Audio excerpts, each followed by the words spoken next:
Episode 8 एक डरावने flashback से शुरू होता है। सालों पहले जोंग हो ने कोशिश की थी कि छोटे योंग जून को उस दुस्वप्न से बचा सके जिसमें वह फंसा था, लेकिन वह असफल रहा। बाद में जब उसे उसी जगह मर्डर की इन्वेस्टिगेशन के लिए बुलाया जाता है, तब उस लड़के की हालत का पता चलता है। उसे उसकी पीड़ा का पूरा भयावह सच सामने देखना पड़ा जब उसे और उसकी मां को हॉस्पिटल ले जाया जा रहा था।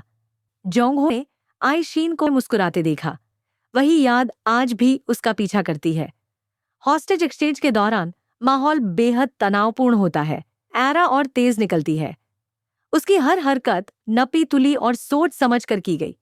वह आईशिन का ट्रैकर तोड़ देती है, पुलिस को चकमा देकर गायब हो जाती है। जुंगयोन, जो अब भी सदमे में है, सुयोल से आईशिन को बचाने की भीख मांगती है। उसे हॉस्पिटल ले जाया गया जहां डॉक्टर ने कहा कि बच्चा ठीक है। ये खबर सुनकर सुयोल भावुक हो जाता है।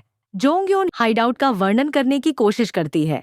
हाइडआउट के अंदर आरा का कंट्रोल टूटने लगता है। वह गुस्से से आईशिन पर बरस पड़ती है कि वह सुयोल जैसे आदमी पर अपना प्यार क्यों बर्बाद कर रही है, जो उसकी नजरों में सचमुच केयर ही नहीं करता। एक चौंकाने वाले पल में आरा आईशिन के लिए अपने प्यार का इजहार करती है और अचानक उसे किस कर देती है। आरा के लिए आईशिन एकमात्र इंसान जिसने उसकी अंधकारमय आत्मा को समझा, क्योंकि वे दोनों एक जैसी हैं।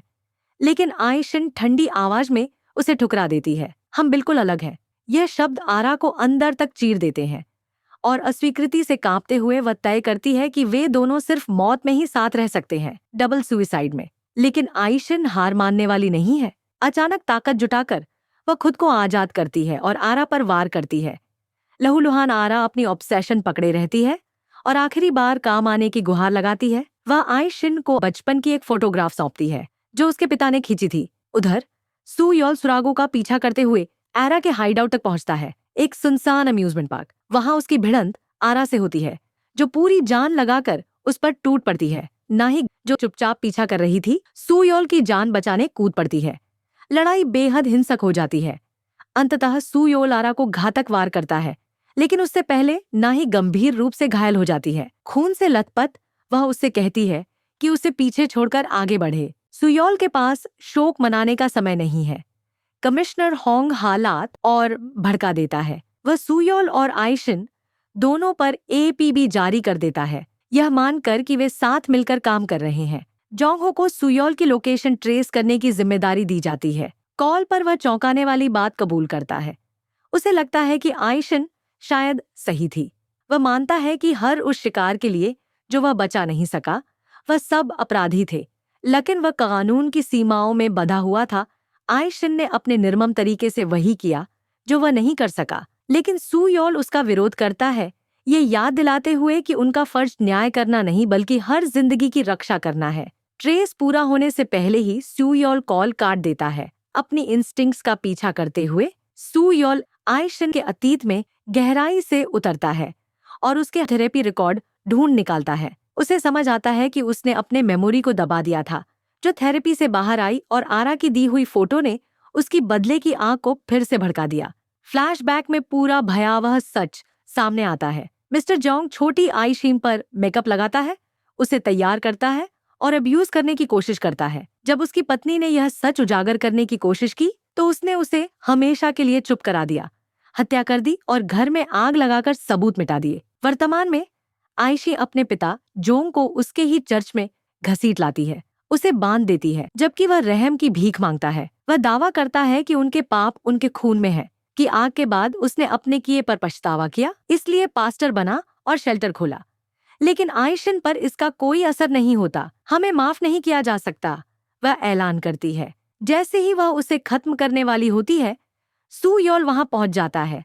जोंग तुरंत अपना खेल बदल देता है, खुद को पीड़ित दिखाता है, सुयोल से मदद की गुहार करता है और आईशिन पर जहर उगलता है। उसी पल सुयोल समझ जाता है कि जोंग ने किस तरह उसके बचपन को जहर से भर दिया, यादों को तोड़ा मरोड़ा और उसे आईशिन के खिलाफ कर दिया। गुस्से की आग में जलते हुए भी वह खुद को संभालता है और आईशिन से कहता है कि जोंग इस लायक नहीं है। जैसे ही वे बाहर निकलते हैं, वे यून ए को देखते हैं, जिसका चेहरा उसी तरह पेंट किया गया है जैसे कभी आईशिन का था। यह देखकर सुयोल का संयम टूट जाता है, लेकिन आयशे यह नहीं चाहती कि उस पर भी वही दाग लगे। उसे ड्रग्स देकर बेहोश कर देती है और चर्च पर गैसोलीन छिड़कती है।